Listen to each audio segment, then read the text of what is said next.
There is a secret language in the world of investing, a lexicon spoken only by the truly patient, the truly disciplined.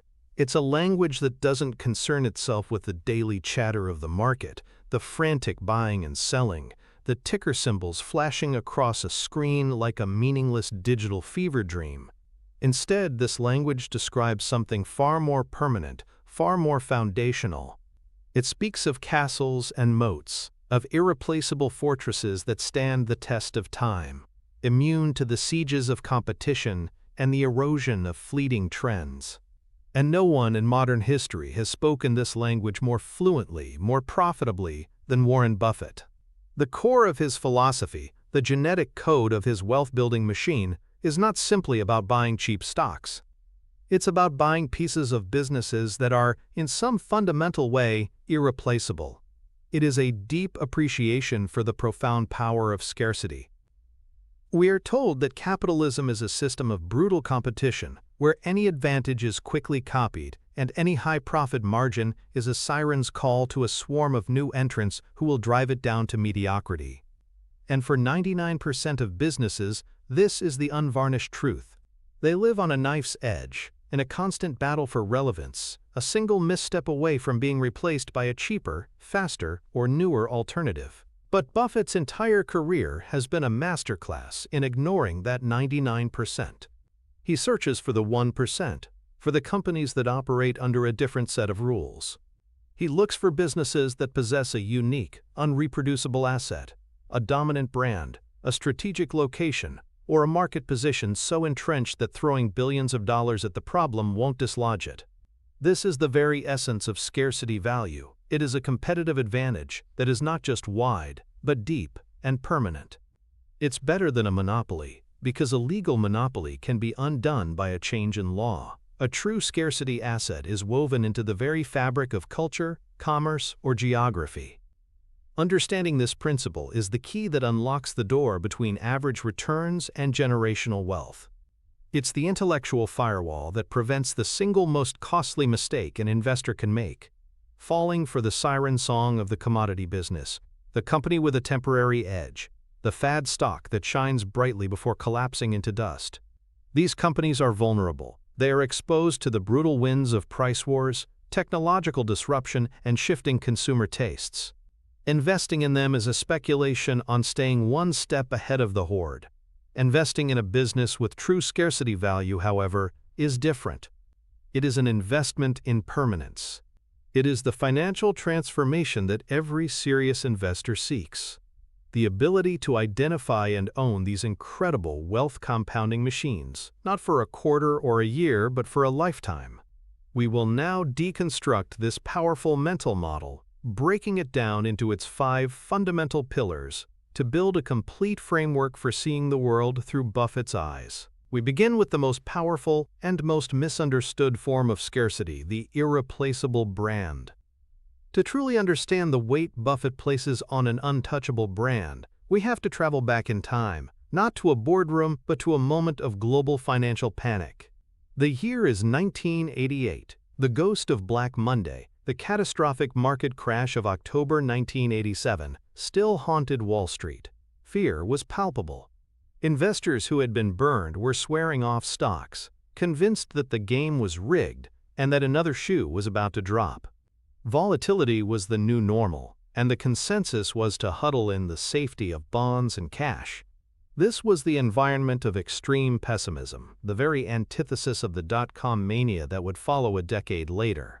It was in this climate of fear and uncertainty that Warren Buffett, through Berkshire Hathaway, began to do something that seemed utterly insane to the financial commentariat of the time.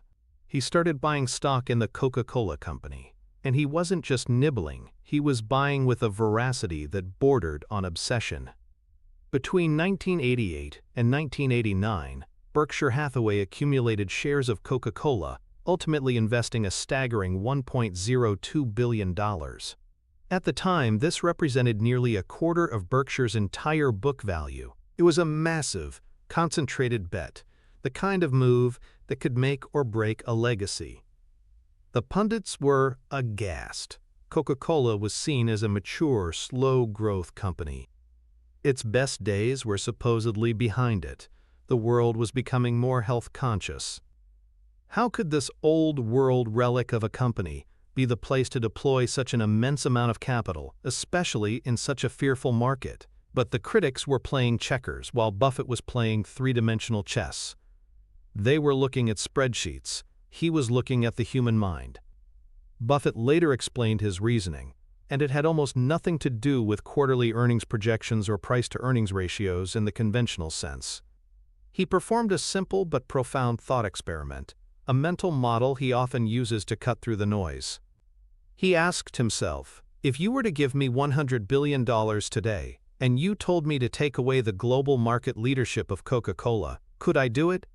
He imagined launching a new cola, backed by an infinite marketing budget. He could hire the world's best chemists, the most brilliant advertisers, and give the product away for free. And he concluded, unequivocally, that it would be impossible. He could not dislodge Coke from its throne. He couldn't do it because Coca-Cola wasn't just selling carbonated sugar water. It was selling an idea, a feeling, a century of accumulated memories and associations. It was selling happiness. That brand, Buffett realized, was an irreplaceable asset of immense scarcity value. It occupied a piece of real estate in the minds of billions of people around the globe, a share of mind that no competitor could ever purchase or replicate. From a child's birthday party in Des Moines, Iowa, to a bustling market in Mumbai, India, the red and white script of Coca-Cola meant something specific, something consistent, something reliable. This mental real estate was Coke's true asset, more valuable than all its bottling plants, trucks, and physical infrastructure combined. While the market was panicking about short-term interest rates and stock market volatility, Buffett was focused on this permanent, unassailable truth. He saw the 1987 crash not as a threat, but as a gift, an opportunity to buy this priceless, irreplaceable asset at a moment when the market had temporarily forgotten its worth. This single investment, driven by his understanding of brand scarcity, would go on to generate billions upon billions of dollars in dividends and capital gains for Berkshire Hathaway, becoming one of the cornerstones of his legend and a perfect illustration of this first pillar of quality investing. The incredible success of Buffett's Coca-Cola investment is not a story about finance, it's a story about human psychology. The underlying principle at play is one of the most powerful and subtle forces in behavioral science, the affect heuristic, deeply intertwined with the concept of brand association. The affect heuristic is a mental shortcut. Our brains, in order to be efficient, often make decisions based on a quick, gut-level emotional reaction. How do I feel about this, rather than a drawn-out, logical analysis? For decades, Coca-Cola has spent billions of dollars not just advertising a product, but engineering a positive feeling. Their marketing has relentlessly associated the brand with joy, celebration, togetherness, nostalgia, and refreshment. The iconic ads featuring polar bears, the "I'd like to buy the world a Coke" campaign, the sponsorship of the Olympics and the World Cup. This is not about communicating product features. It is a systematic, long-term project to create a positive affect or emotional tag that is instantly and subconsciously linked to the brand.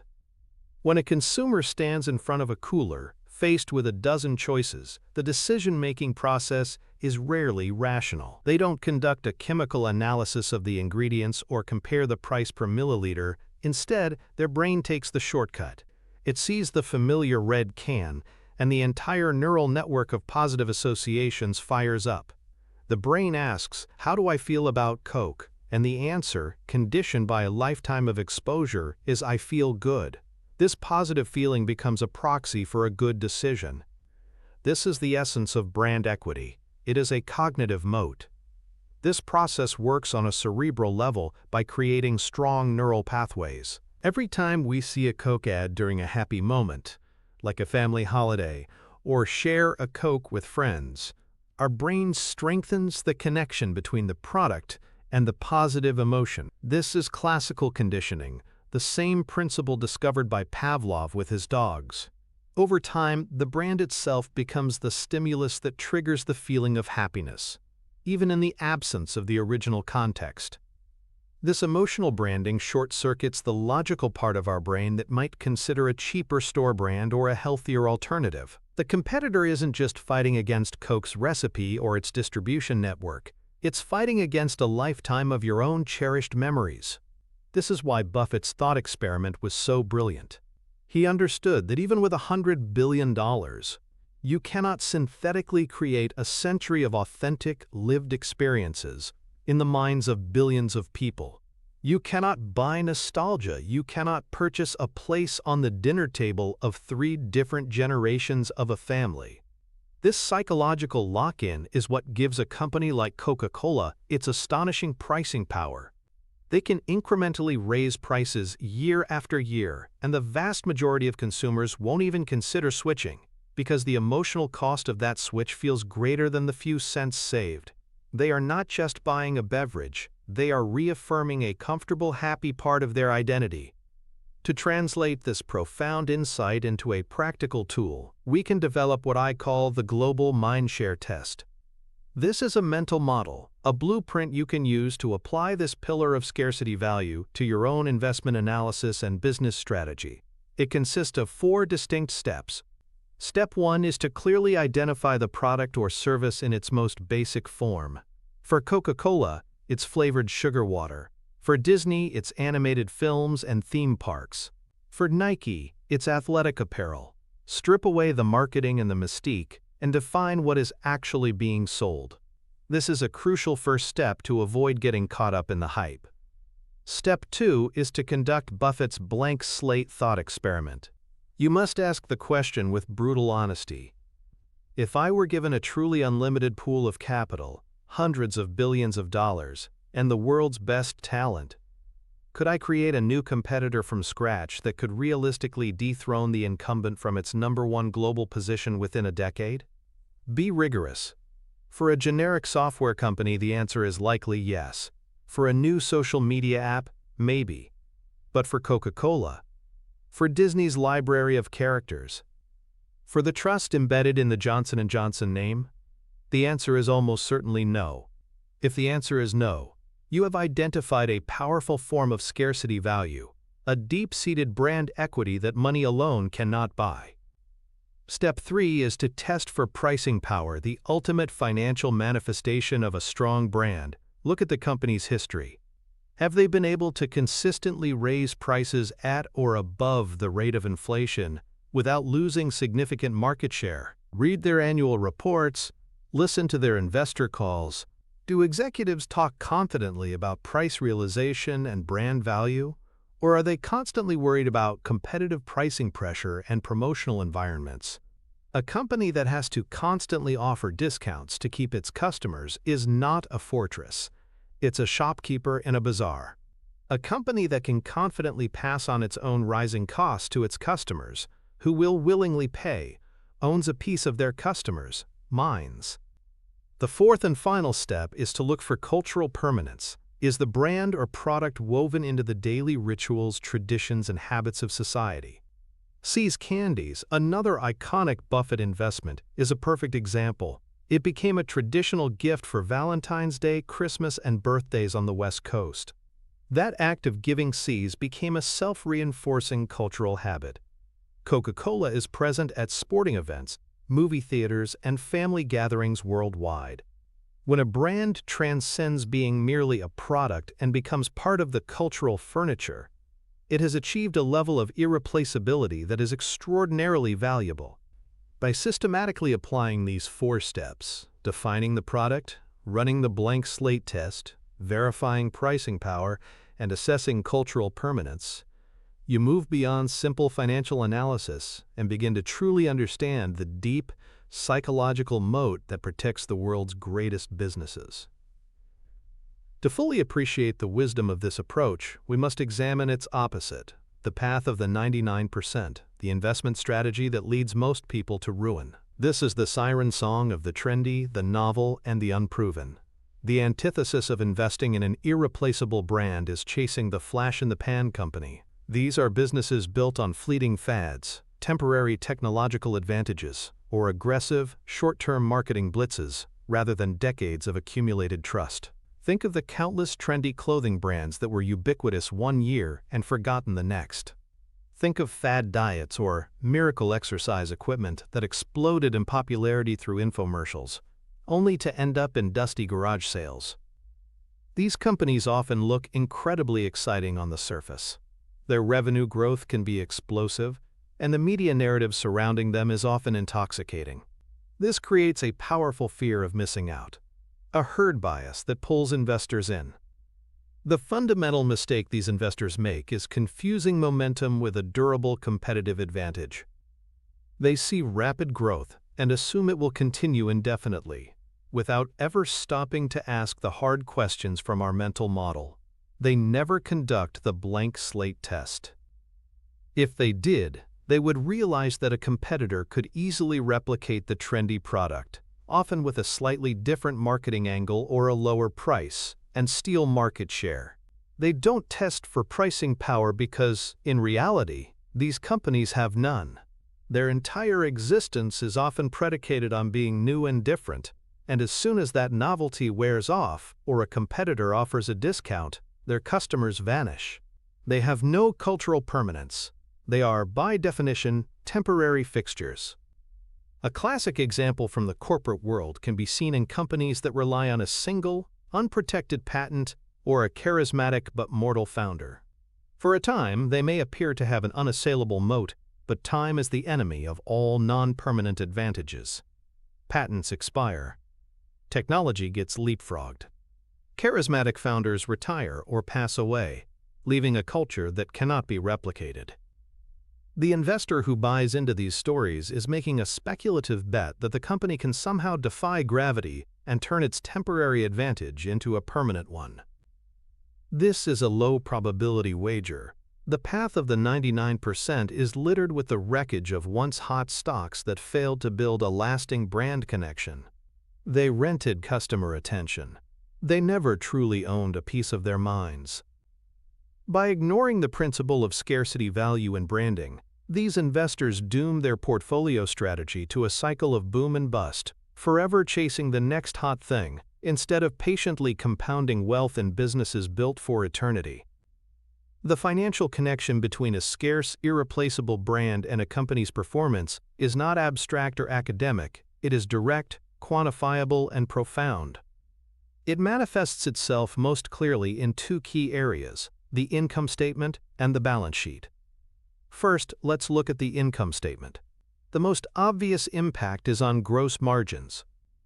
Because a company like Coca-Cola can charge a significant premium for what is, in essence, a simple commodity product, sugar and water, its gross margin, the difference between revenue and the cost of goods sold, is extraordinarily high. A generic soda company might have to compete on price, resulting in razor-thin margins. Coca-Cola, protected by its brand moat, can maintain fat, healthy margins year after year, decade after decade. This high gross margin provides a massive cushion of profitability that can be reinvested into more advertising to further strengthen the brand, returned to shareholders through dividends and buybacks, or used to weather economic downturns. It is the engine of the wealth-building machine. Second, this pricing power flows down the income statement to create exceptionally high and stable net profit margins. These companies don't need to engage in destructive price wars that decimate profitability. They have a predictable stream of earnings because their customer base is loyal and their pricing is resilient. This predictability is a priceless asset in the volatile world of finance, and it is why the market is willing to award these high-quality businesses a premium valuation. On the balance sheet, the value of the brand is technically captured in an account called intangible assets or goodwill, especially after an acquisition. But this accounting value is almost always a vast understatement of the brand's true economic worth. The real value is better measured through a metric that Buffett cherishes: return on tangible capital employed, ROTCE. A business with a powerful brand doesn't need to invest huge sums in physical assets to generate its profits. Coca-Cola's main asset is its brand, not its bottling plants, many of which are franchised. This means it can generate enormous profits from a relatively small base of tangible assets, factories, machinery, and so on. This results in a spectacularly high ROTCE.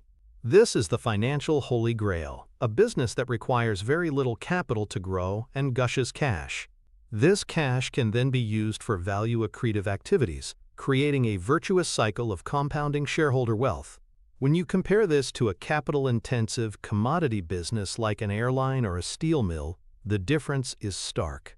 Those companies must constantly reinvest huge sums in new planes or foundries just to stay competitive, and they have zero pricing power. Their returns on capital are often dismal. The direct financial connection is this: an irreplaceable brand is an invisible, off-balance sheet asset that allows a company to defy the normal laws of economic gravity, producing higher margins, more predictable earnings, and superior returns on capital than its less branded competitors. That is the tangible, bankable power of scarcity. Moving from the intangible world of brand perception to the cold, hard reality of the physical world, we arrive at the second pillar of scarcity value, the geographic fortress. This principle centers on businesses whose competitive advantage is derived from an irreplaceable physical asset or a unique, strategic location. These are assets that, for reasons of cost, regulation, or sheer physical impossibility, simply cannot be duplicated by a competitor. If the first pillar was about owning real estate in the customer's mind, this pillar is about owning irreplaceable real estate in the real world.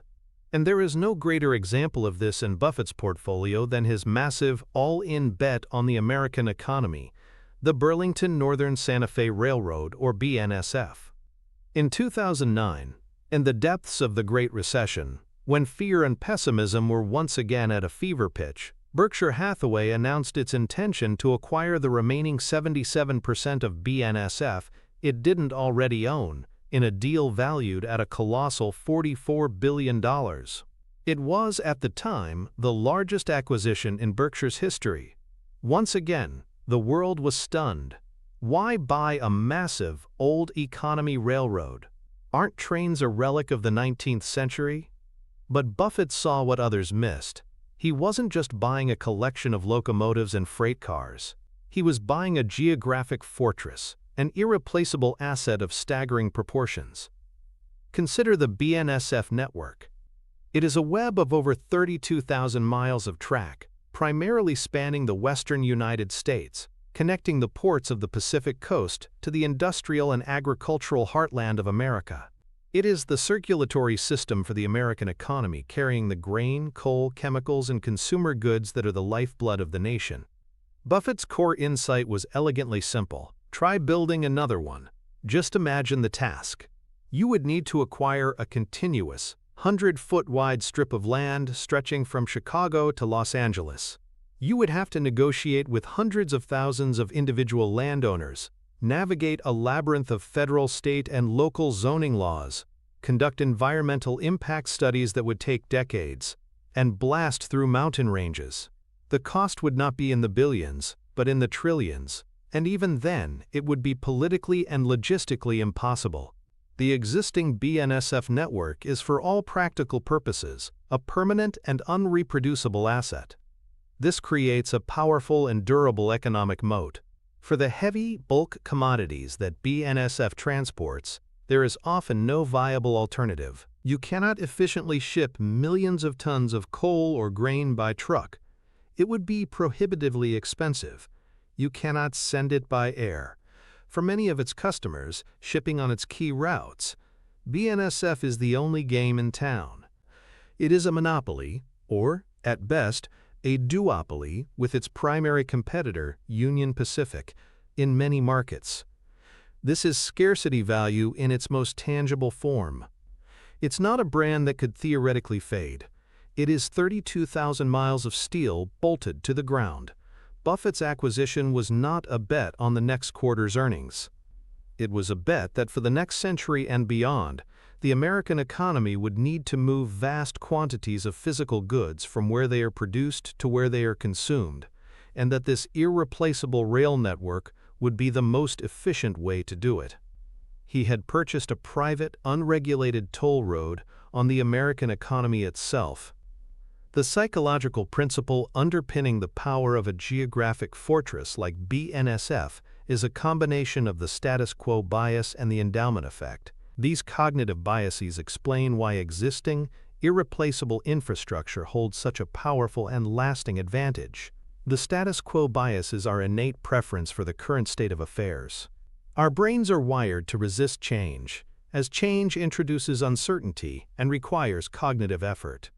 An established railroad network is the ultimate status quo.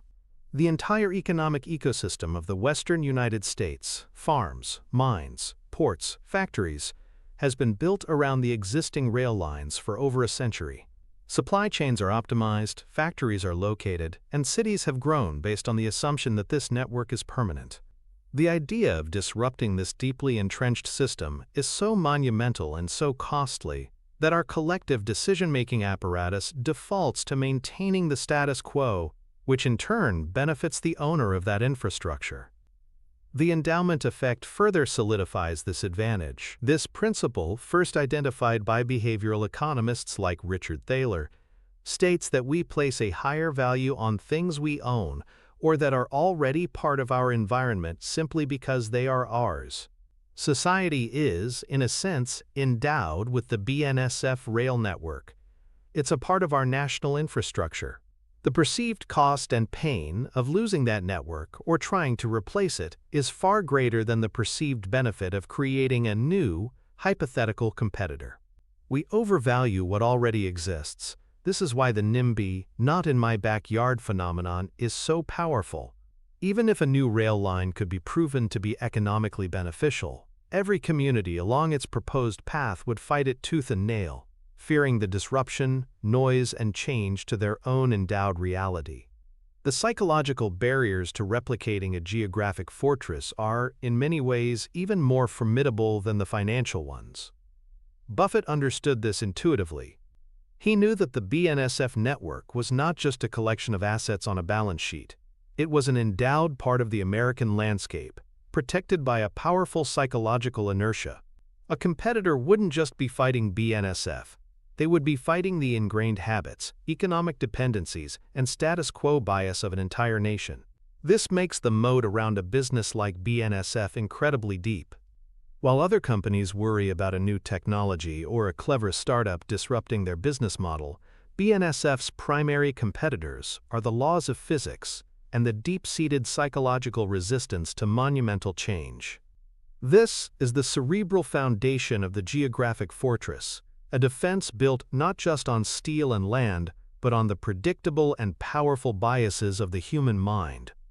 To operationalize this pillar for your own financial analysis, you can use a mental model called the replication impossibility framework. This framework helps you distinguish between a business with a merely good location and one with a truly irreplaceable geographic asset. It consists of 4 critical tests. The first is the core asset identification tests. You must precisely identify the key physical asset that provides the company's competitive advantage. For BNSF, it's the right-of-way and the track network. For a pipeline company, it's the pipeline itself. For a unique ski resort, it's the mountain it sits on.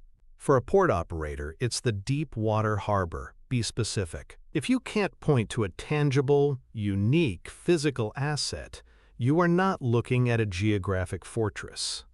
The second test is the zoning and rights-of-way gauntlet. This is a thought experiment where you imagine you are the CEO of a well-funded competitor.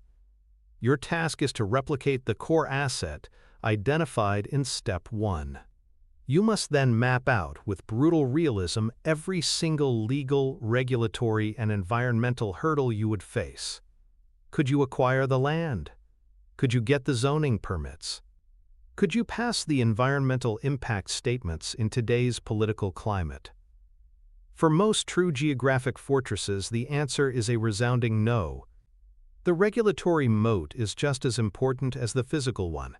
This step is crucial for separating a business like BNSF from, say, a cell tower company. While cell towers have good locations, it is still possible, though difficult, to get permits to build new ones. It is impossible to get permits to build a new transcontinental railroad. The third test is the central artery analysis. You need to assess how essential the asset is to the flow of commerce or activity in its region. Is it a vital central artery, or is it a minor capillary with many alternative routes? BNSF's main lines are the aorta of the western United States economy. A specific toll road connecting two major cities might also be a central artery. However, a single warehouse in a large industrial park is not. It's easily bypassed. The more essential the asset is, the more pricing power its owner has. The fourth and final test is the alternative route evaluation. This involves assessing the viability and cost of competitive alternatives. For BNSF moving coal, the main alternative is trucking. You must then quantify the cost difference. The sheer volume and weight make trucking many times more expensive, giving BNSF immense pricing power. For a toll bridge, the alternative might be a 30-mile detour. The cost of that detour in time and fuel is the ceiling on what the bridge can charge. A company has a true geographic moat only when the alternatives are significantly more expensive, less efficient, or simply non-existent.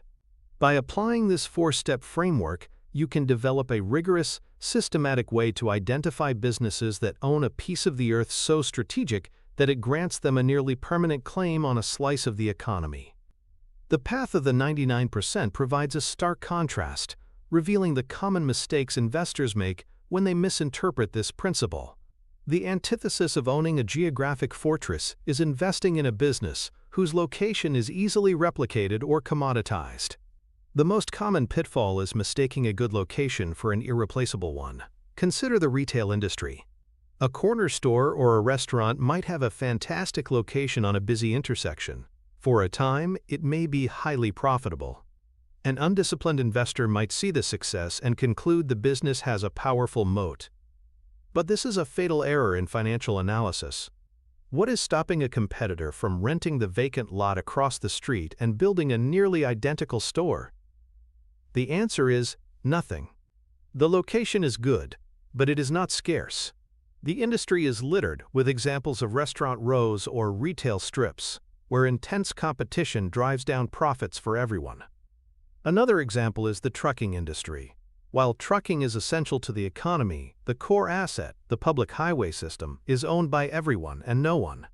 Any individual with enough capital to buy a truck and get a commercial license can become a competitor.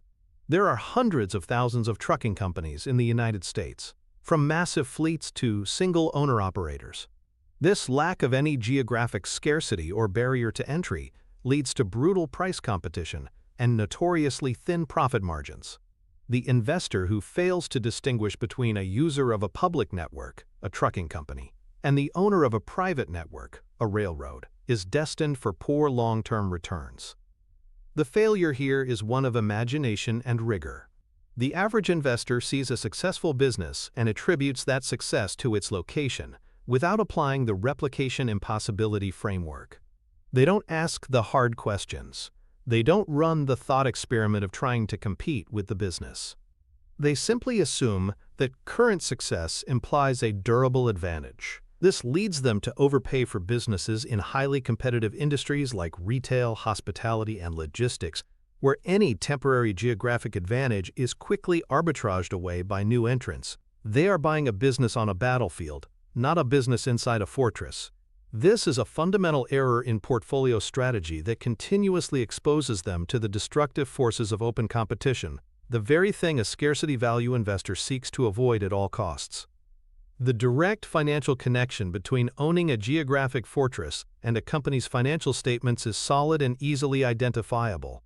It creates a financial profile characterized by high barriers to entry, which in turn leads to rational pricing and predictable cash flows. First, let's examine the balance sheet. A company like BNSF will have a massive amount of assets listed under property, plant, and equipment, PP&E.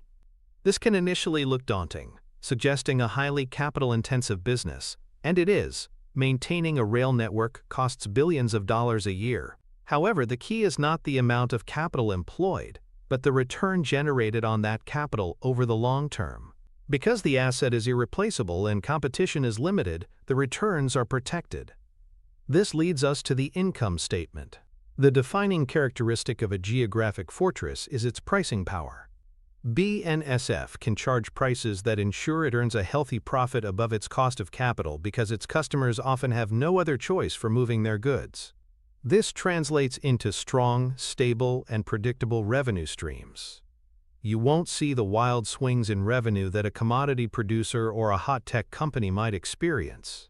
Instead, you'll see revenues that tend to grow in line with the overall economy.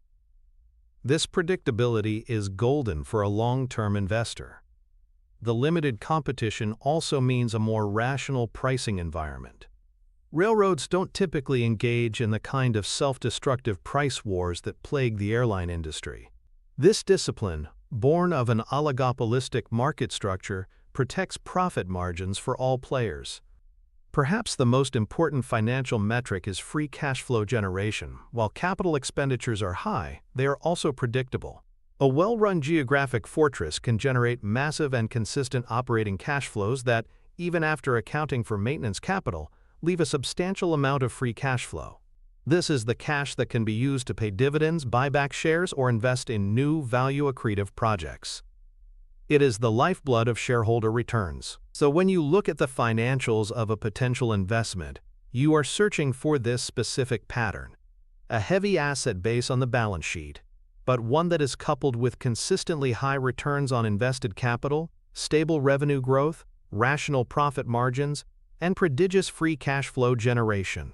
This financial fingerprint is the telltale sign that you have found a company protected not just by good management, but by a wall of physical scarcity that keeps competitors permanently at bay, ensuring a long and prosperous journey for its owners. We have explored the scarcity of mind through brands and the scarcity of place through geography. Now we venture into a more subtle yet equally powerful domain, the toll booth of the mind.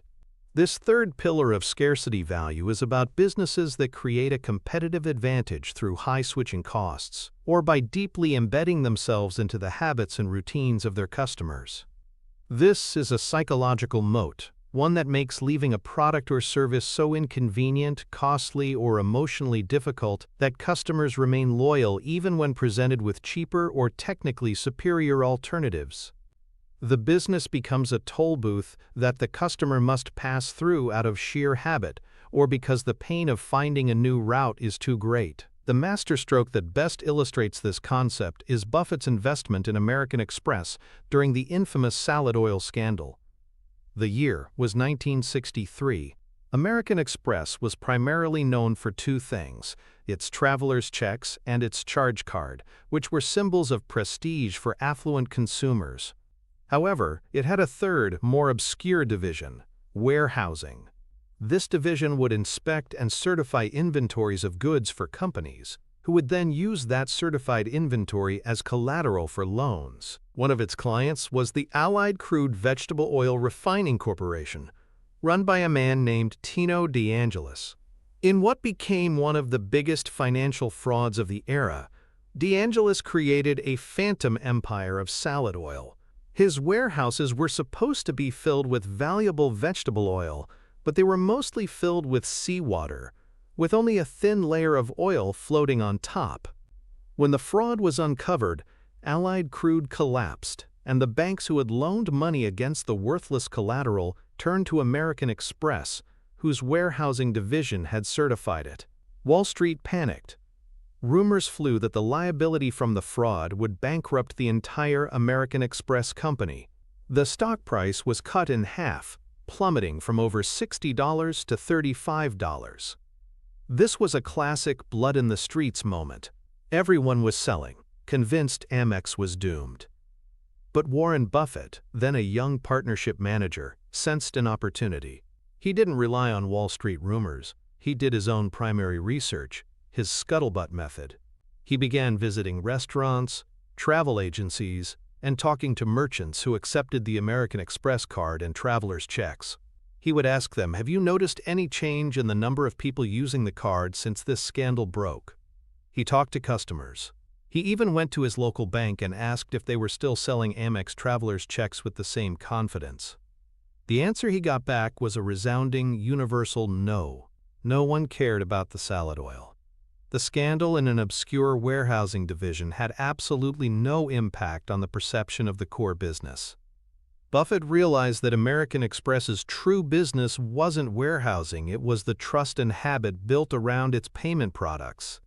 The American Express card in a person's wallet was a psychological asset. It was a habit. People used it for travel and entertainment without a second thought.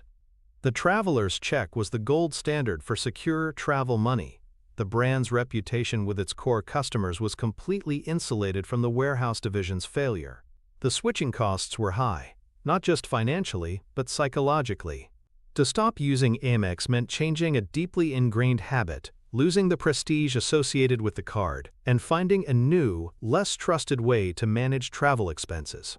Convinced that the market was irrationally punishing the entire company for the failure of a non-core limb, Buffett invested a staggering 40% of his partnership's assets into American Express stock. Within a few years, the investment had multiplied in value, becoming a legendary chapter in his career and a perfect testament to the power of a business protected by the high walls of customer habit and switching costs. The psychological engine driving the power of the toll booth of the mind is the interplay between the habit loop and our deep-seated aversion to friction, otherwise known as switching costs. On a cerebral level, our brains are fundamentally lazy. They are constantly seeking to conserve energy by automating repetitive behaviors into habits. The neuroscientist Charles Duhigg popularized the concept of the habit loop, which consists of three parts: a cue, a routine, and a reward. Businesses that successfully create high switching costs are masters at embedding their product or service into this loop. For American Express in the 1960s, the cue might be booking a flight or going to a fancy restaurant. The routine was automatically reaching for the Amex card. The reward was a seamless transaction and the subtle feeling of prestige and security. Once this loop is established and repeated hundreds of times, it becomes a subconscious action. It moves from the prefrontal cortex, where we make active decisions, to the basal ganglia, the part of our brain that handles automated behaviors. To break this habit, a customer has to consciously fight against this automated process. This requires mental energy and introduces friction, which our brains are wired to avoid. This is where switching costs come in. They are the friction, the real and perceived costs of changing from one provider to another. These costs can be explicit, like termination fees or the cost of new equipment. But more often, the most powerful switching costs are implicit and psychological. There's the procedural cost of learning a new system. There's the financial cost of losing accumulated loyalty points or a preferred status. And most powerfully, there's the emotional cost of breaking a comfortable routine and venturing into the unknown. A company with a high switching cost moat effectively makes the pain of leaving greater than the perceived benefit of a competitor's offer. Apple is a modern master of this. A person deeply embedded in the Apple ecosystem, with an iPhone, a Mac, an Apple Watch, and iCloud storage, faces enormous friction if they consider switching to an Android phone. They would have to transfer all their photos and data, repurchase their apps, learn a new operating system, and lose the seamless integration between their devices. The competitor isn't just selling a new phone, they are asking the customer to undertake a massive, inconvenient, and time-consuming life admin project. Most people will simply conclude, it's not worth the hassle. This decision is not based on a rational analysis of which phone has a better camera. It's an emotional decision driven by the desire to avoid friction and maintain the comfortable habit loop. This is the toll booth of the mind at work, a powerful cognitive barrier that locks customers in, creating a predictable, recurring revenue stream that is the envy of all competitors. To turn this powerful concept into an actionable tool for business strategy and investment, we can use a mental model called the friction audit. This is a four-step process for systematically identifying and measuring the switching costs that form a psychological moat. Step 1 is to meticulously map the entire customer journey. You must understand every single touchpoint and interaction a customer has with the product or service, from initial onboarding to daily use to eventual offboarding. What does a typical day, week, or month look like for a user of this product? What other systems and processes are connected to it? Step 2 is to identify every single point of friction a customer would encounter if they decided to switch to a leading competitor. Make a detailed list. This could include data migration, e.g., moving playlists from Spotify to Apple Music, financial penalties, e.g., cell phone contract termination fees, learning curves, e.g., switching from Windows to Mac OS, loss of network effects, e.g., leaving a social media platform where all your friends are, or loss of integration, e.g., the Apple ecosystem example. Be exhaustive. The more items on this list, and the more significant they are, the higher the switching costs. Step 3 is to quantify the friction. This is a critical step that moves the analysis from qualitative to quantitative. For each point of friction identified in Step 2, try to assign a cost in terms of time, money, and mental energy. How many hours would it take to complete this task? Is there a direct financial cost? How complex or frustrating would the process be on a scale of 1 to 10? This quantification helps you to see which switching costs are minor inconveniences and which are formidable barriers. A business whose moat is built on a dozen high-friction points is far more defensible than one built on a single low-friction point. The fourth and final step is to assess the ecosystem lock-in. This involves looking beyond the single product and analyzing how deeply it is integrated into a customer's personal or professional life. Does it serve as the central hub for other critical services? For example, a business that uses Salesforce as its CRM is not just using a piece of software. Its entire sales process, data analytics, and customer service operations are built on top of it. Switching would be a monumental, company-wide undertaking. This ecosystem lock-in is the highest form of switching cost. By conducting a rigorous friction audit, you can move beyond a vague notion of customer loyalty and develop a concrete, evidence-based understanding of a company's psychological moat, allowing you to invest with confidence in the durability of its customer relationships. The path of the 99% is paved with investments in companies that have what is often called fake loyalty. The antithesis of a high switching cost business is one where customers are free to come and go with zero friction.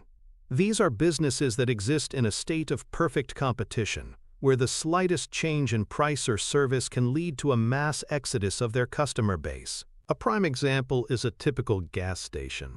Most drivers have zero loyalty to a particular brand of gasoline. Their decision is almost entirely driven by two factors: price and convenience. They will pull into the station that has the lowest price displayed on its giant sign, or the one that is on the right side of the road. If the gas station across the street lowers its price by 2 cents a gallon, it can instantly steal a huge chunk of its competitor's business for the day. There is no friction to switching. The driver doesn't have to learn a new way to pump gas or transfer a loyalty account. The transaction is simple, commoditized, and loyalty-free. The same dynamic applies to many areas of retail, especially for undifferentiated products. When you buy a common brand of toothpaste or laundry detergent, you might have a slight preference, but a good sale at a different grocery store is often enough to make you switch where you shop for the week. The stores are in a constant battle, using weekly flyers and discount coupons to temporarily rent your loyalty. The investor who mistakes this temporary price-induced traffic for genuine customer loyalty is making a critical error. They see a store with high foot traffic and assume it has a strong competitive advantage, failing to realize that the traffic is entirely dependent on a promotional strategy that is crushing the company's profit margins. The fundamental mistake is a failure to differentiate between a happy customer and a captive customer. A customer may be perfectly happy with their gas station or their grocery store, but happiness doesn't create a moat if there's no pain involved in leaving. The path of the 99% is to invest in businesses that serve happy but promiscuous customers. The path of the scarcity value investor is to find businesses that serve customers who may or may not be ecstatic, but who are locked in by a prison of convenience and friction.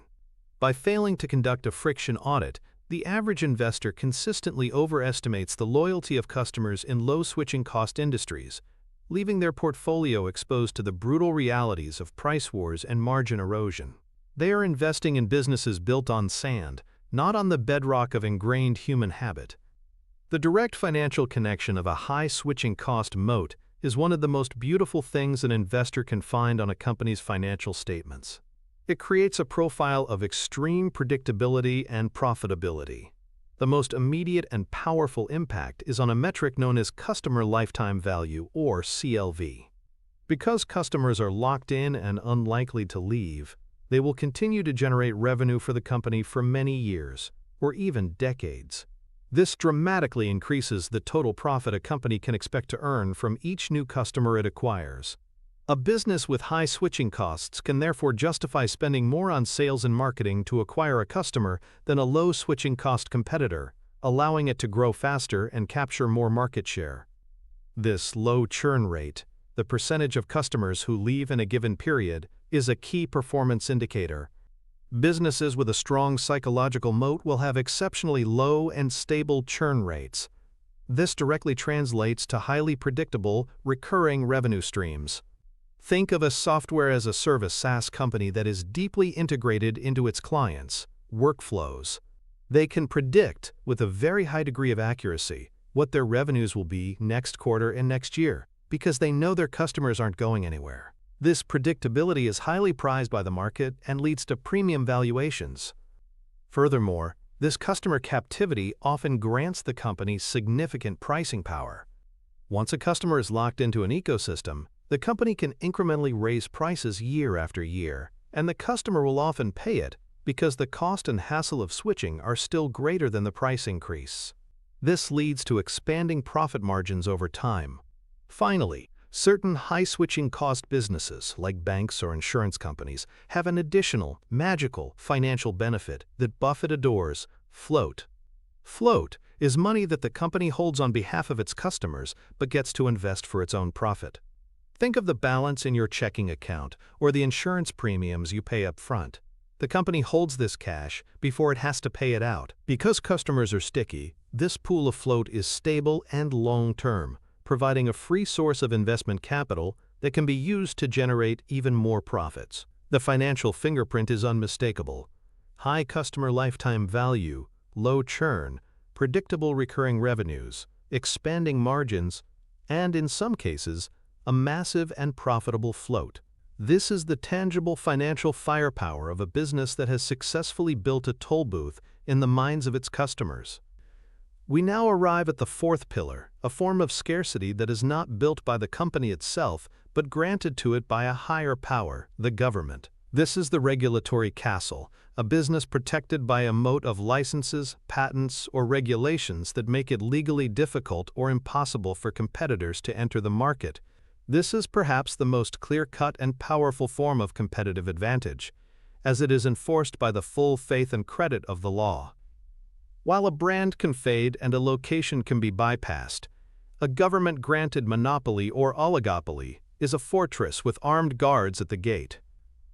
Buffett's long-term investment in Moody's Corporation is the quintessential example of this principle in action. Moody's, along with Standard & Poor's and Fitch Ratings, operates in the credit rating industry. Their business is to assess the creditworthiness of companies and governments that issue bonds and to assign them a rating, such as AAA or B-. This rating signals to investors the likelihood that they will get their money back. On the surface, this might seem like a simple information business, one that should be ripe for disruption.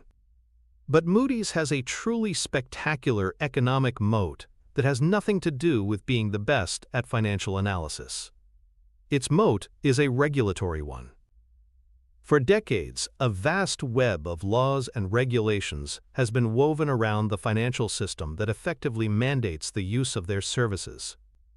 For example, government regulations often require that pension funds, insurance companies, and money market funds can only invest in bonds that have received a certain minimum rating from one of these nationally recognized statistical rating organizations, or NRSROs, a designation granted by the Securities and Exchange Commission.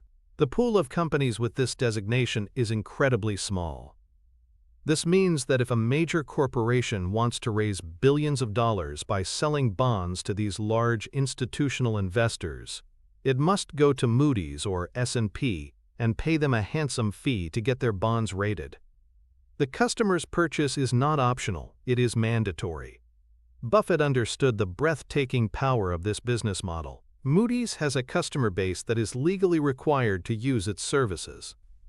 The barriers to entry for a new competitor are immense, not because it's hard to hire financial analysts, but because it is nearly impossible to get the NRSRO designation and achieve the level of acceptance and trust with regulators and institutions that the incumbents have built over a century. This creates a powerful duopoly or triopoly that allows Moody's to operate with almost unimaginable pricing power and profitability. They are not selling a service in a competitive market. They are a private, for-profit regulator, a gatekeeper to the capital markets who can charge a toll to anyone who wants to pass. Buffett's investment in Moody's recognized that he wasn't just buying a company, he was buying a piece of the financial system's regulatory plumbing, a scarcity created and protected by the United States government itself. The underlying psychological principle that gives a regulatory castle its power is authority bias. This is our ingrained tendency to defer to the opinions and directives of figures of authority. From a young age, we are taught to obey parents, teachers, and police officers. This heuristic generally serves us well, as it allows for an orderly society. In complex domains like finance, this bias becomes even more pronounced. The average investor, and even many sophisticated financial professionals, cannot possibly conduct their own deep credit analysis on every bond issued by every company in the world. It's too complex and time-consuming. Instead, they outsource their judgment to a recognized authority. The credit rating agencies have been masterfully positioned as the ultimate authority on creditworthiness. Their ratings, AAA, AA, B, C, are presented as objective, almost scientific measures of risk. The nationally recognized designation from the SEC bestows upon them an official government seal of approval, amplifying their perceived authority. When Moody's declares a bond to be investment grade, it's not just an opinion, it's a verdict. This verdict triggers a cascade of actions throughout the financial system, as rules-based funds are either permitted or forbidden to buy the bond based on this authoritative stamp. This creates a self-reinforcing loop. Because regulators mandate their use, the market treats the ratings as gospel. Because the market treats the ratings as gospel, regulators feel comfortable continuing to mandate their use. This is a powerful psychological lock-in that transcends the quality of the service itself. Even after the 2008 financial crisis, where the rating agencies were heavily criticized for giving high ratings to toxic mortgage-backed securities, their fundamental business model remained intact. Why? Because there was no alternative authority to turn to. The entire system was so deeply dependent on them that replacing them was unthinkable.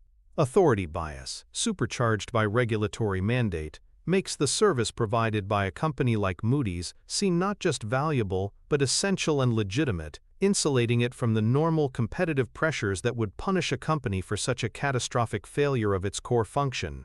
It's a castle whose walls are built of deference and law. To apply this pillar to your own stock picking and analysis, you can use a mental model called the mandatory purchase test. It's a simple but effective four-part framework for identifying businesses protected by a regulatory castle. Step 1 is to identify the core product or service and ask a single, crucial question. Is there any law, regulation, or binding industry standard that requires a significant group of customers to purchase this product or service? The key word here is requires. It's not about customers who want the product, but customers who must have it to operate their business, comply with the law, or access a certain market. This immediately filters out the vast majority of companies. Step 2 is to analyze the barriers to entry for new competitors. Are these barriers primarily financial, e.g., it costs a lot to build a factory, or are they regulatory and legal? Legal barriers are exponentially more powerful. Ask, what specific licenses, certifications, or government approvals would a new company need to get to compete? How long does it take to get them? How many companies have successfully done so in the last 20 years? For the credit rating agencies, the answer is virtually none. The moat is not a lack of capital, but a lack of permission from the ultimate authority, the government. Step 3 is to evaluate the unsubstitutability of the service. Is there a viable, legal alternative or workaround that customers could use?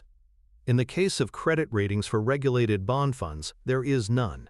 You cannot substitute a rating from a brand new, unapproved agency. You cannot substitute an internal analysis. You must have the official stamp from the recognized authority. This lack of substitutes is the source of immense pricing power. The fourth and final step is to assess the level of pricing power that results from this mandated demand and lack of substitutes. Look at the company's financial history. Do they consistently raise prices without any mention of competitive pressure? Do they have extraordinarily high profit margins far exceeding those of normal businesses? A true regulatory castle will exhibit financial performance that seems almost too good to be true because it is not operating in a truly free market. By systematically applying the mandatory purchase test, you can identify the rare gems of the business world whose profits are protected not by clever strategy or innovation, but by the unbreachable fortress of government regulation. The path of the 99% is to fundamentally misunderstand the nature of government's role in business.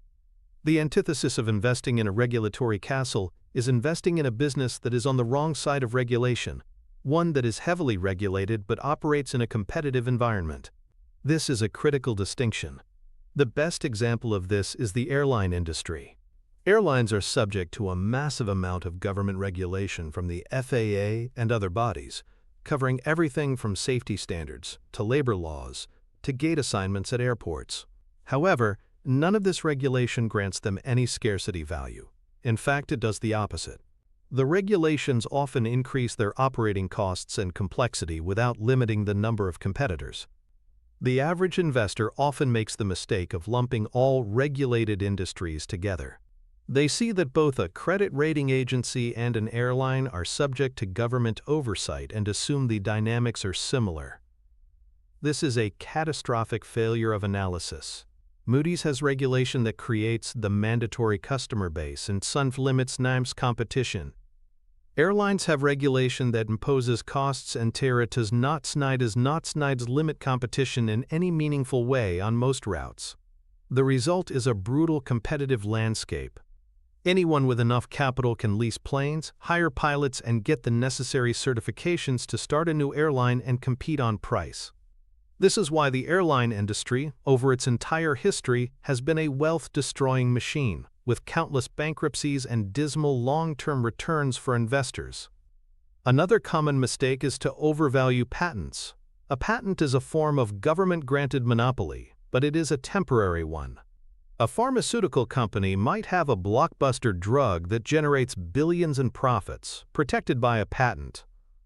For a time, this looks like a wonderful regulatory castle, but the patent has an expiration date. The moment it expires, a flood of generic competitors enters the market, the price of the drug plummets by 90%, and the river of profits dries up overnight. The investor who fails to look beyond the patent's life and analyze the company's pipeline of future drugs is mistaking a temporary shelter for a permanent fortress. The path of the 99% is to be seduced by the superficial signs of regulation without asking the critical question: does this regulation create a permanent structural barrier that keeps competitors out and forces customers in? Failing to make this distinction is the difference between investing in a toll booth and investing in a death trap.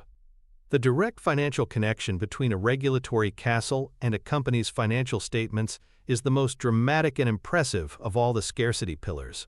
These businesses often look less like businesses and more like printing presses for money. The most striking feature on the income statement is the stratospherically high profit margin. Because they face little to no competition and their customers are often legally mandated to buy from them, they can charge prices that have very little connection to the cost of providing the service. It costs Moody's very little to have a team of analysts rate a bond, but they can charge a massive fee for that service because of its regulatory importance. It is not uncommon for these businesses to have operating margins of 50% or more, a level almost unheard of in any competitive industry. This flows directly into immense and consistent free cash flow generation. The business model of a company like Moody's is incredibly capital light. They don't need to build expensive factories or maintain a huge physical infrastructure. Their primary assets are their reputation, their regulatory status, and the brains of their analysts. This means that almost all of their operating profit converts directly into free cash flow. There are very few needs for capital reinvestment in the core business. This gusher of cash can then be returned to shareholders in the form of massive dividends and share buybacks, which turbocharges long-term returns. On the balance sheet, you will often see a large amount of goodwill and intangible assets, reflecting their regulatory status and brand, and a relatively small amount of property, plant, and equipment. The key metric to watch is return on invested capital, ROIC, or return on equity, ROE. For these regulatory fortresses, the numbers are often staggeringly high, sometimes reaching 50%, 100%, or even more. This is because the invested capital or equity denominator is very small, while the return or profit numerator is enormous. They are generating supernatural profits from a very small capital base. This financial profile, ultra-high margins, low capital intensity, massive free cash flow, and astronomical returns on capital, is the unambiguous financial fingerprint of a business that has been granted a license to print money by the government. It is the ultimate manifestation of scarcity value. We have now reached the fifth and final pillar, a form of scarcity that grows and reinforces itself over time: the scale and network moat. This principle applies to businesses where size itself becomes a nearly insurmountable competitive advantage. This can manifest in two primary ways: through economies of scale, where the market leader has a structural cost advantage that no smaller competitor can match, or through network effects, where the value of the service increases for every new user who joins, making the dominant network virtually impossible to displace. A business that achieves critical mass in either of these domains creates its own form of scarcity, the scarcity of being the biggest and most essential player. The story of Buffett's lifelong love affair with Geico is a masterclass in understanding the power of a scale-based cost advantage. Buffett's fascination with Geico, government employees' insurance company, began when he was just a 20-year-old student at Columbia Business School. On a Saturday in 1951, he took a train to Washington, D.C. and banged on the door of Geico's headquarters until a janitor let him in. He ended up spending hours talking to Lorimer Davy Davidson, who would later become CEO. In that single conversation, the young Buffett grasped the simple, brilliant insight at the heart of Geico's business model. At the time, most auto insurance was sold through agents, who earned a commission of 15 to 25% of the premium. This commission was a massive built-in cost for companies like State Farm or Allstate. Geico, however, bypassed the agents entirely. It sold directly to its target market of low-risk government employees via mail and telephone. This direct-to-consumer model meant Geico had a dramatically lower cost structure than its competitors. This cost advantage was not a temporary gimmick. It was a permanent structural advantage rooted in its business model. This advantage allowed Geico to do one of two things. It could either charge the same prices as its competitors and earn much higher profit margins, or it could share its cost savings with customers in the form of lower premiums. Geico chose the latter, offering high-quality insurance at a significant discount. This created a powerful virtuous cycle, a flywheel of growth. The low prices attracted more customers. More customers gave Geico even greater scale, which allowed it to spread its fixed costs, like advertising and administration, over a larger base of policyholders, further lowering its cost per policy. This, in turn, allowed it to offer even more competitive prices, which attracted even more customers. Buffett saw this flywheel as a thing of beauty. It was a self-reinforcing competitive advantage. The bigger Geico got, the stronger it became. For a competitor like State Farm, which was built around its army of agents, replicating Geico's model was almost impossible. To do so would mean firing its entire sales force, destroying its culture, and alienating the very people who built the business. Geico's scale-driven cost advantage was a moat that grew wider and deeper with every new policy it sold. This early insight led Buffett to make a large personal investment in Geico, and decades later, after the company nearly went bankrupt due to a brief period of mismanagement, he returned to buy more, eventually having Berkshire Hathaway acquire the entire company in 1996. He wasn't just buying an insurance company, he was buying a perfectly designed perpetual motion machine of low-cost growth. The psychological principles that make a scale and network moat so powerful are confirmation bias and social proof. These two forces work together to create a psychological gravity that pulls customers toward the market leader, making the big get even bigger. Social proof is the tendency to assume that the actions of others reflect the correct behavior for a given situation. When a company like Geico blankets the airwaves with advertisements featuring its talking gecko, it's not just building brand awareness, it's creating a powerful signal of social proof. The subconscious thought process is, I see Geico everywhere. Everyone must be using them. They must be the best or most popular choice. We use the popularity of a service as a mental shortcut for its quality. The market leader, by virtue of being the leader, is perceived as the safest, most reliable option. This creates a natural tailwind, as new customers are more likely to choose the provider they believe everyone else is choosing. Confirmation bias then locks in this initial choice. This is our tendency to search for, interpret, and recall information in a way that confirms our pre-existing beliefs. Once a customer has chosen Geico, drawn in by social proof and a low price, they will actively look for evidence that they made the right decision. When they have a smooth claims process, or their premium remains low, it confirms their belief that Geico is a smart choice. They are less likely to seek out information that contradicts this belief, such as a competitor's slightly better offer. The scale of the market leader creates a reality that is easy to confirm. Because they are the biggest, their ads are the most visible, their brand is the most recognizable, and their customer base is the largest. This constant reinforcement makes the customer's initial decision feel more and more correct over time, reducing their desire to even consider switching. The scale itself becomes a psychological anchor, creating a loyal customer base that believes it has made the smartest choice, a belief that is constantly validated by the company's sheer ubiquity. To harness this final pillar, we can create a mental model called the virtuous flywheel blueprint. This is a four-step framework for identifying businesses with a self-reinforcing scale or network advantage. Step 1 is to identify the company's core value proposition to its customers. What is the single most important reason customers choose this product or service? For Geico, it was a lower price. For a social network like Facebook, it's that all your friends are on it. For a marketplace like Amazon, it's vast selection and fast delivery. You must be crystal clear about what the core value is. Step 2 is to determine what operational driver powers that value proposition. What specific aspect of the company's business model allows it to deliver that core value?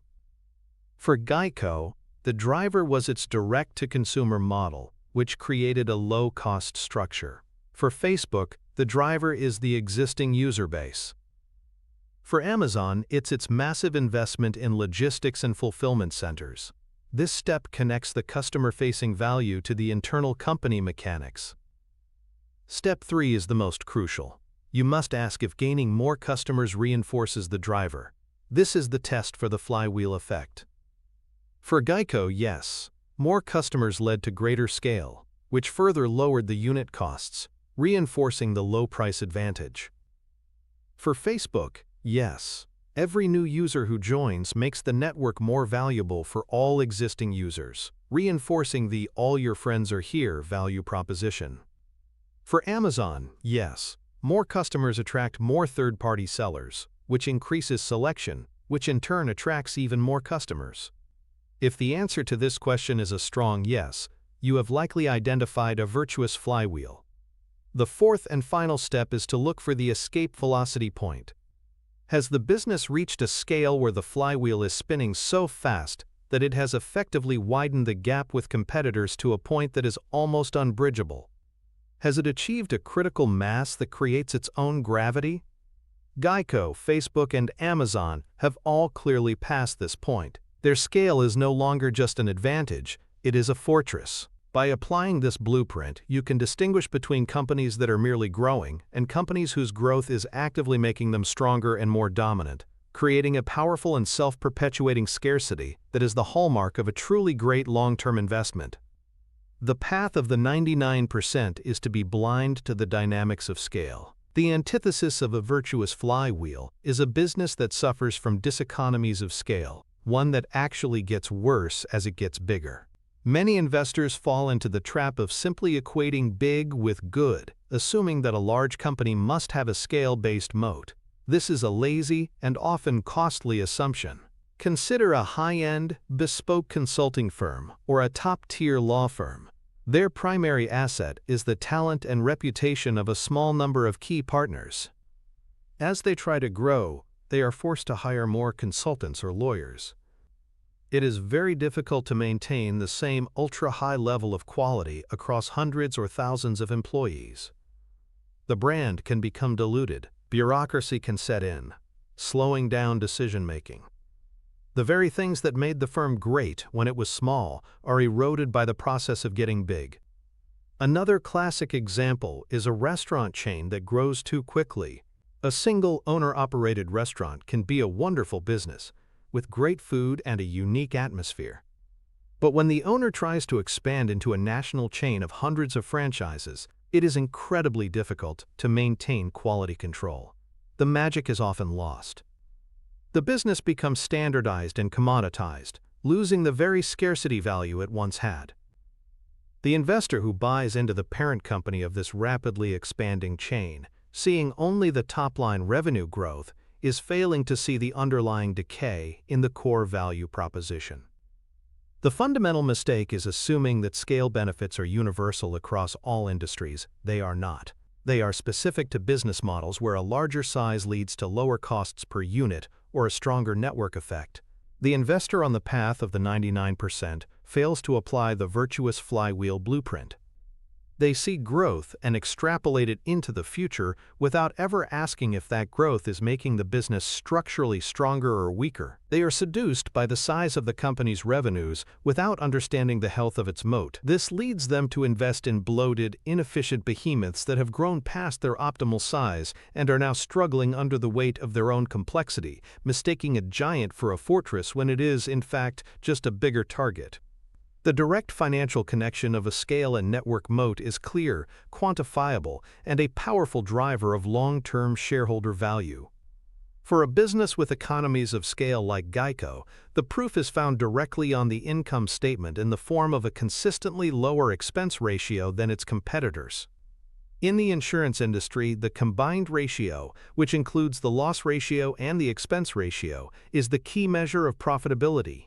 Geico's structural cost advantage allows it to operate with a lower expense ratio year after year, giving it a permanent edge. This edge can be used to either undercut competitors on price to gain market share or to run at a higher profit margin. In either case, it leads to superior financial outcomes. For businesses with a network effect, the financial manifestation is often seen in lower customer acquisition costs, CACs. As the network becomes dominant, it begins to grow organically through word of mouth. Users join because they have to, in order to participate in the network, not because of an expensive marketing campaign. This leads to what is known as viral growth, which dramatically reduces the amount of money the company needs to spend on sales and marketing to acquire each new customer. This, in turn, leads to much higher profitability and returns on capital. Furthermore, both types of scale moats lead to market share dominance. As the virtuous flywheel spins, the market leader naturally and steadily pulls away from the pack. The financial statements will show a history of consistent market share gains. This market leadership brings with it a host of other benefits, such as greater bargaining power with suppliers, the ability to attract the best talent, and even influence over industry standards. All of these factors contribute to higher and more stable profit margins over the long run. The financial fingerprint of a scale and network moat is a business that exhibits some or all of these traits. A sustainable cost advantage visible in its expense ratios, lower customer acquisition costs, steadily increasing market share, and superior resilient profit margins.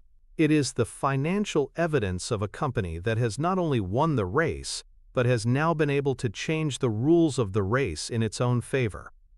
You have just spent this time not just learning about Warren Buffett, but installing a powerful new lens through which to view the entire world of business and investing. It is the lens of scarcity value. Before, you might have looked at a company and seen its products, its earnings, its stock chart. Now, you possess a framework for seeing something deeper. You can now distinguish the fleetingly popular from the permanently powerful. You understand that a business's true worth lies not in a single quarter's performance, but in the unbreachable depth of its moat. Whether that moat is a brand etched into our collective consciousness, a geographic fortress that cannot be replicated, a psychological toll booth of habit, a castle of regulatory privilege, or a self-reinforcing flywheel of scale. This is a monumental shift in perspective, one that moves you from the crowded field of speculators into the elite group of long-term business analysts. But here is the crucial truth, the part that separates lasting success from a single good idea. Identifying the irreplaceable asset is only the first half of the equation. Buffett's genius wasn't just in finding the castle. It was in knowing precisely what price to pay for it, and understanding how that fortress fit within his broader portfolio strategy. This concept of scarcity value is one powerful node in a complete network of interconnected mental models that govern disciplined capital allocation. And a single node, powerful as it is dangerously incomplete on its own. Possessing this one tool without the others is like having a powerful engine with no steering wheel or brakes. It's a source of potential, but also of great risk if not integrated into a larger, coherent system of thought. The video that YouTube is now recommending to you on the screen is not an accident. Its algorithm has detected your commitment to go deeper than the surface-level chatter. That next video is not a random piece of content, it is the next link in that chain. It holds a critical piece of the map that connects what you've just learned about identifying what to buy, with the equally important discipline of determining when, and at asterisk, what price to buy it. Think of the framework you just built as the quality axis of analysis. The video on your screen right now holds the key to the price axis. It is the bridge that connects the identification of greatness to the intelligent acquisition of it. Many people will click away now, satisfied with this single, powerful insight. They will feel that they have learned enough for one day. But the few who are truly serious about the craft of investing, about building real generational wealth, understand that a partial map is one of the most dangerous things one can possess. They know that the journey to mastery requires a complete mental arsenal. The decision you make in this moment is not about watching another video. It is a declaration about who you want to become. It is a choice to continue your ascent, to move from an amateur who collects interesting ideas to a professional who builds a complete, interlocking system for making superior decisions. The next piece of the map is waiting for you. The journey to completing your arsenal continues now.